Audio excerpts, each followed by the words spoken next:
dear learners. How are you all? I hope you all are very good.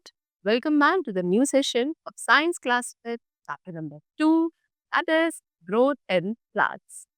So, students, today we are going to learn about a very important life process in the living organism known as reproduction.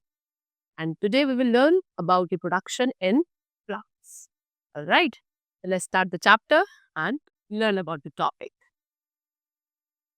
Plants are everywhere. They are very important for the survival of living being because they provide food, oxygen, and help in maintaining the temperature of the earth. What they say कि plants almost हर जगह हैं. They are everywhere. Alright. And plants किसी भी living being के survival के लिए बहुत important है because plant क्या provide करते हैं? Food, oxygen and also हमारे earth के temperature को maintain रखने में they are very useful and helpful. So there is a great variety of plants on the earth. अर्थ पे प्लांट्स की एक बहुत बड़ी वैरायटी है जो प्रेजेंट है और जो बेसिक टाइप्स ऑफ प्लांट्स हैं they are trees, shrubs, herbs, creepers and climbers.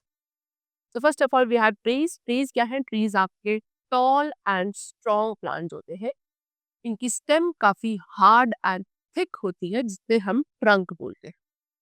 Example, mango, guava, neem, etc. All these are trees. Second, we have shrubs. Shrubs आपके smaller than trees होते हैं. इनकी stems भी woody होती है. Example, rose, henna, lemon, etc. All these are shrubs. Next, we have herbs. Herbs are very small plants. Herbs काफी ज़्यादा छोटे plants होते हैं and इनकी stem काफी soft and green colored होती है. They grow just above the ground. Herbs ground से just थोड़ा ही above grow करते हैं. That means they are very close to the ground. Example, coriander, bay leaves, mint, etc. All these are herbs. Next we have creepers. Creepers आपके weak plants होते हैं and ये कहाँ along the ground grow करते हैं. Example, pumpkin, watermelon, muskmelon, etc. All are creepers. Next we have climbers. Climbers भी क्या है? They are also weak plants only. Alright, but they can grow upward with some support. ये किसी support के through ऊपर की तरफ grow कर सकते हैं. Like wall, stick या कोई भी other plant और tree के थ्रू. इसके support के through they grow upwards. Example, grapevine, peas, gourd, etc. are climbers.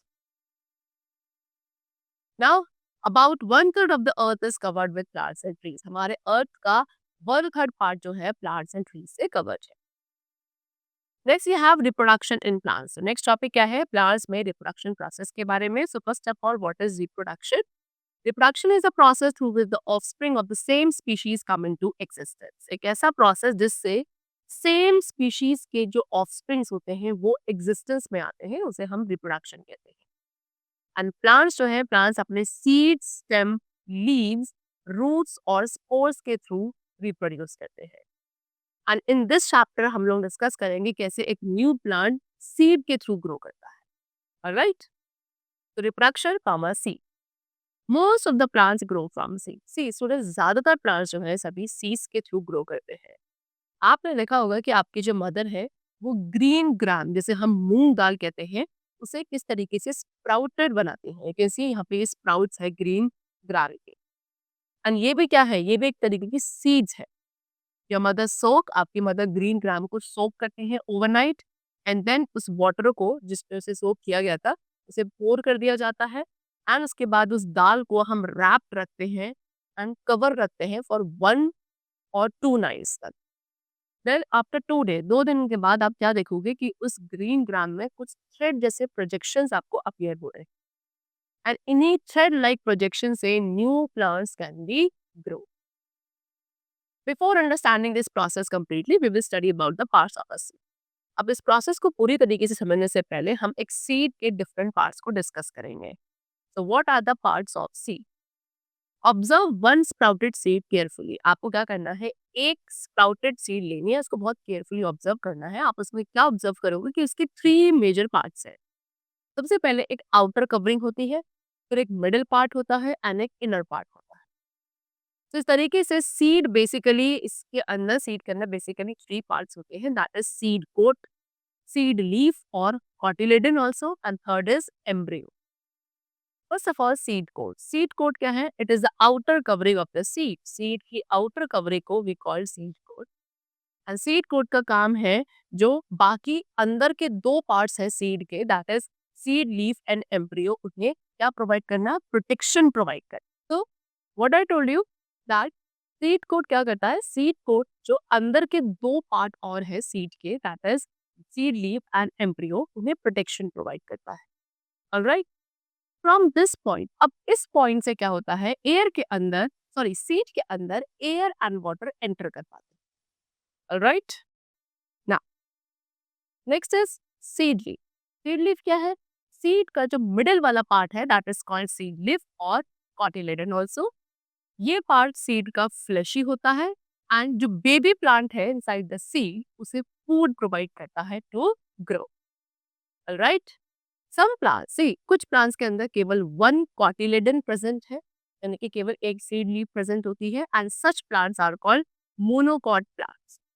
But कुछ ऐसे प्लांट्स हैं जिनके अंदर two cotyledons are present and they are called dicot plants. Example maize, wheat, rice etcetera, ये monocot plants हैं. Peas, बीज, gram, ये सभी डाइकॉट प्लांट्स हैं. Alright, next we have embryo. What is embryo? Embryo आपका थर्ड पार्ट है seed का, and it is a baby plant from which a new plant comes to existence and growth. Alright, embryo वही baby plant है seed के अंदर जिसके through एक new plant exist करता है एंड उसको ग्रो किया जा सकता है. And now learn about the process through which a new plant grow, that is known as germination. And अब हम डिस्कस करेंगे इस प्रोसेस के बारे में जिसमें एक सीड के थ्रू एक न्यू प्लांट ग्रो किया जाता है. That process is called germination of seed. Alright? So when the baby plant is inside the seed, we call it as an embryo. Seed के अंदर बेबी प्लांट प्रेजेंट होता है, हम उसे एम्ब्रियो कहते हैं. एंड जब एक एम्ब्रियो सीड से बाहर निकलकर अबव द सॉइल ग्रो करता है, तब उसे कहा जाता है seedling. Okay, so in simple words, growing up an embryo, एक एम्ब्रियो की ग्रोथ होना इनटू अ सीडलिंग, उसे कहा जाता है जर्मिनेशन. राइट, टू जर्मिनेट, अब जर्मिनेट होने के लिए एक सीड को कुछ फेवरेबल कंडीशंस की रिक्वायरमेंट होती है. What are those favourable conditions? That is air, water and warmth. तो बेसिकली जब एक सीड को ये सभी थ्री कंडीशंस यानी कि एयर, वाटर, वार्म, तीनों ही चीजें एक राइट अमाउंट में मिलती हैं, तो वहां पे सीड जर्मिनेट होना स्टार्ट करता है. राइट, एंड दस इस तरीके से the process by which an embryo grows into a seedling, एक ऐसा प्रोसेस जहां पे एक एम्ब्रियो सीडलिंग में ग्रो करने लगता है after getting the right amount of air, water and warm. Right, that process is called germination of seed. ठीक है ना, द प्रोसेस ऑफ जर्मिनेशन. अब बात करते हैं जर्मिनेशन प्रोसेस की. सो फर्स्टली सबसे पहले क्या करना है? हमें सीड को सॉइल के अंदर सो करना है एंड उसे वाटर प्रोवाइड करना है in the right amount. And when the seed gets the right amount of water, air and warmth, and जब सीड को एक करेक्ट, एक एक्यूरेट अमाउंट का वाटर, एयर एंड वार्मथ मिलता है, वहां पे सीड वाटर एब्जॉर्ब करती है अपने, किसके थ्रू? सीड में टेनी होल बेसेंट है, उसके through seed starts to absorb water. After that, the seed जो coat hard outer covering वो soft हो जाता है and loose हो जाता है. And then जो अंदर seed leaves या cotyledons है वो भी soft होने लगती है.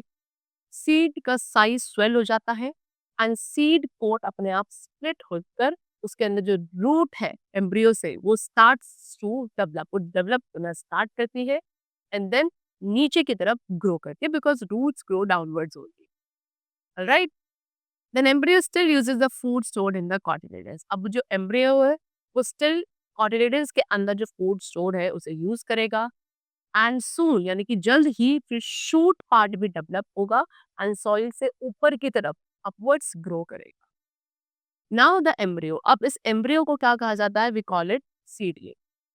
The seedling develops leaves, seedling में leaves develop होती है and then it starts to make its own food. फिर वो अपना खाना खुद बनाने लगती है. By this time and then अभी तक जो इतने समय में फिर क्या होता है? धीरे धीरे जो cotyledons है वो ड्राई हो जाती है and then they fall off. And now, and इसके बाद सीडलिंग जो है इंडिपेंडेंट हो जाती है एंड यहाँ से जो जर्मिनेशन का प्रोसेस है it gets complete. Alright, now next we have the topic that is dispersal of seed. तो dispersal means to scatter away. Dispersal का मतलब होता है स्कैटर अवे, दूर दूर तक फैल जाना. And the scattering away of seed from the mother plant is known as dispersion of seed, which is an important phenomenon. And seeds का अपने मदर प्लांट से स्कैटर होना उसे कहा जाता है डिस्पर्जन ऑफ सीड, जो कि बहुत इंपॉर्टेंट फिनोमिना है. सो अगर एक सीड अपने मदर प्लांट के नियर बाय ही स्कैटर होती है तो वहां पे क्या होता है? See students, if all the seed disperse near the mother plant, अगर सारी सीड्स मदर प्लांट के आसपास ही डिस्पर्स हो जाएंगी तो वो क्या करेंगे? सेम प्लेस पे ही जर्मिनेट करेंगी एंड वहां पे वो प्लेस ओवर क्राउडेड हो जाएगा. देन वो सारी सीड्स क्या करेंगी? न्यूट्रिएंट, सनलाइट, वाटर एक्सेट्रा इन सभी चीज़ों के लिए कॉम्पीट करेंगी. एंड क्योंकि उन्हें सभी चीज़ क्या एक राइट और नीडेड अमाउंट में नहीं मिलेगा, सो एज अ रिजल्ट कुछ सीड्स क्या होंगी? They would die out and कुछ सीड्स में क्या दिखेगी? काफ़ी पुअर ग्रोथ देखने को मिलेगी. तो यही एक रीज़न है कि सीड डिस्पर्जन होना काफ़ी ज़रूरी है. It is very important. So as we know plants can not move from one place to another. जैसे कि हमें पता है प्लांट्स तो खुद से मूव नहीं कर सकते हैं. तो इसीलिए प्लांट्स में कुछ ऐसे वेज डेवलप होते हैं सीड डिस्पर्जल के कि सो दैट सीड को कुछ अदर डिस्टेंट प्लेसेस तक डिस्पर्स किया जा सके from the mother plant. And seeds could be disperse by wind, water, living beings और explosion. First of all we have by wind. तो कुछ सीड्स हैं जो विंड के थ्रू भी डिस्पर्स होती हैं, बट वो सीड्स काफी लाइट होती है या उनमें विंग्स और हेयर होते हैं जो उन्हें अनेबल करते हैं to move with the wind. Example cotton, dandelion, sycamore, madar, hiptage etcetera, ये कुछ ऐसे प्लांट्स हैं जिनकी सीड्स विंड के थ्रू डिस्पर्स होती है. Secondly by water. सी अब कुछ ऐसी सीड्स है जो वाटर के थ्रू भी डिस्पर्स होती है एंड वो सीड्स काफी फाइब्रस, स्पॉन्जी या उनमें वाटर प्रूफ कपड़े होती है. वो प्लांट्स जो किसी भी नियर वाटर बॉडी ग्रो करते हैं वो अपनी सीड्स को वाटर के थ्रू ही डिस्पर्स करते हैं, like coconut, lotus etcetera. Alright, then कुछ सीड्स है जो लिविंग बींग्स के थ्रू भी डिस्पर्स होती हैं.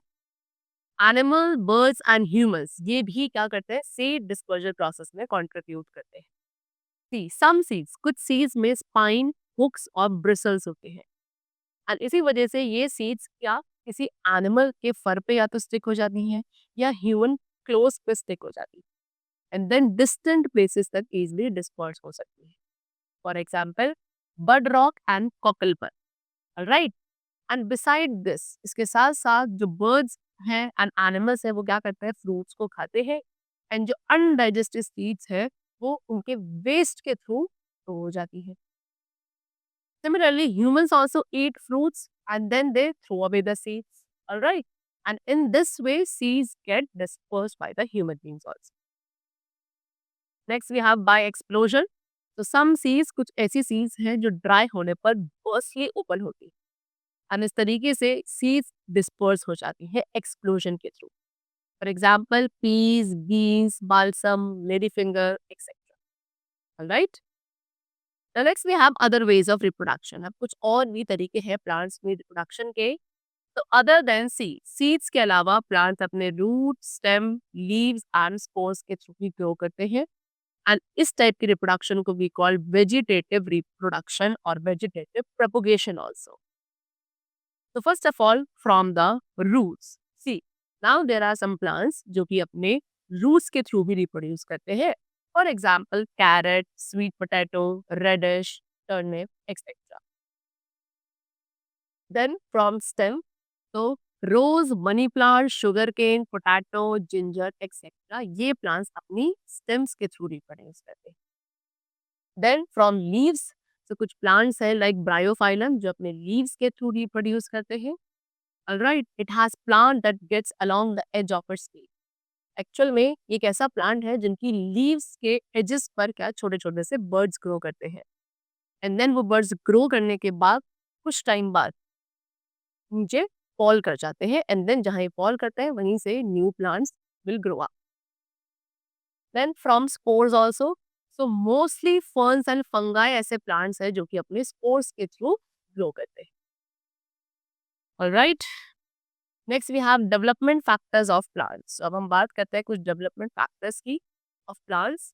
तो factors that affects the development and growth of plant, वो सारे फैक्टर्स जो प्लांट के डेवलपमेंट एंड ग्रोथ को अफेक्ट करते हैं, they are soil, climate and season. तो first of all we have soil. Soil क्या है? एक इंपॉर्टेंट फैक्टर है for the growth of plant. There are some plants, कुछ ऐसे प्लांट्स होते हैं जो कि एक पर्टिकुलर टाइप ऑफ सॉइल में बहुत अच्छे से ग्रो कर पाते हैं, लेकिन कुछ ऐसे हैं जो किसी भी टाइप ऑफ सॉइल में ग्रो कर लेते हैं। For example rice and jute, ये केवल लोमी और क्ले सॉइल में ग्रो करने वाले प्लांट्स, वेयर एज कॉटन केवल ब्लैक सॉइल में अच्छे से ग्रो कर पाता है। देन वीट एंड बाजरा, ये सैंडी सॉइल में ग्रो करने वाले क्रॉप्स हैं। देन टी आपका मॉइस्ट सॉइल में ग्रो करता है, वेयर एज कोकोनट आपका सॉल्टी और कोस्टल रीजन की जो सॉइल है वहां ग्रो कर सकता है। तो इस तरीके से प्लांट्स जो हैं, सभी प्लांट्स एक पर्टिकुलर टाइप ऑफ सॉइल में ग्रो कर पाते हैं एंड soil affects the growth and development of a plant. Second we have climate. The plants grow in different climatic conditions. अब प्लांट्स डिफरेंट क्लाइमेटिक कंडीशंस के अकॉर्डिंग भी grow करते हैं। सो कुछ प्लांट्स ऐसे हैं जो केवल स्पेसिफिक क्लाइमेट में ही ग्रो कर पाएंगे, जैसे कि cactus. Cactus hot and dry climate में ग्रो करता है। Then some plants like rubber, rubber को काफी हेवी रेनफॉल की रिक्वायरमेंट है ग्रो करने के लिए। कॉनिफेरस ट्रीज आपके हिली और माउंटेनियस रीजन्स में ग्रो करते हैं, जहाँ पे स्नोफॉल एक बहुत ही कॉमन फिनोमिना होता है। Then some plants grow in plains also. Coconut ये एक ऐसा ट्री है जो डैम्प एंड मॉइस्ट क्लाइमेट में ग्रो करता है। सो सर्टेन प्लांट्स की स्पेसिफिक कंडीशंस होती हैं जो कि एक स्पेसिफिक टाइप ऑफ क्लाइमेट को रिक्वायर करते हैं for their growth. Last we have season.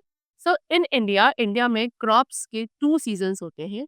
So first of all the crops which grow in winter, वो सारे क्रॉप जो विंटर सीजन में ग्रो करते हैं, they are called rabi crops. Example wheat and gram, they are rabi crops. But वो crops जो कि summer में ग्रो करते हैं, they are called kharif crops. Example rice, jowar, bajra, these are kharif crops. Alright, so the chapter is completed over here. These were the different methods of reproduction in plants and also the major important concept of reproducing the plants, that is by seeds. Alright, so let's meet in the next session with a new topic of science. Till then, keep learning and keep going well. Thanks, everyone.